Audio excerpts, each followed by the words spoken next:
চলন বিলকে বলা হয় মৎস্য ভাণ্ডার। এই বিলের দেশীয় মাছের সুনাম দেশ জুড়ে। মিঠা পানির এসব মাছের শুটকি উৎপাদন করে জীবিকা নির্বাহ করে স্থানীয় কয়েকশো মানুষ।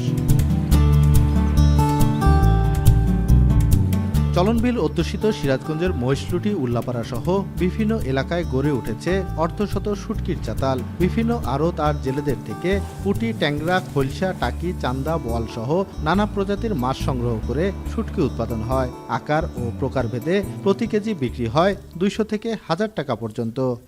আমরা এই মালগুলি আমরা 180, 170, 280 এই দামে মালগুলি কিনতেছি। কাঁচা মাছ কম থাকার কারণে অনেক দামে মাছ কিনতে হচ্ছে, সেই তুলনায় বাজারে আমরা পাচ্ছি না। সাম পাইছে প্রসেস করিয়া ছোটগনি ধোয়া হয় আর বড়গনি লবণ দিয়ে লাইরে দেওয়া। সিরাজগঞ্জের শুটকির চাহিদা রয়েছে দেশ বিদেশে। তবে নিষিদ্ধ জাল দিয়ে মাছ নিধন করায় চলন বিলে মাছের উৎপাদন কমেছে। এতে ব্যাহত হচ্ছে শুটকির উৎপাদনও। লোকসানে ব্যবসা গুটিয়ে নিচ্ছেন অনেক ব্যবসায়ী। বন্ধ হচ্ছে বেশিরভাগ চাতাল। সৈয়দপুর যায়, ইন্ডিয়া যায়, অনেক জায়গায় যায়, বাংলাদেশের বিভিন্ন জায়গায় যায়, বিদেশেও যায়। এখন আমরা যার কাছে দিই হারা আপনার কিনেলে অন্য জায়গায় দেয়। ভারতে যে মাছটা যায় এক লাইন কেট করে দিলে আমরা হয়তো কয়টা কামাই করতে পারবো।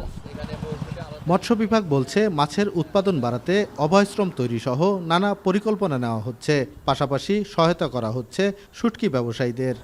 চলন বিলকে কেন্দ্র করে, চলন বিল সহ পার্শ্ববর্তী কিছু বিলকে কেন্দ্র করে মৎস্য অধিদপ্তরের মাধ্যমে একটি প্রকল্প গ্রহণের উদ্যোগ গ্রহণ করা হয়েছে।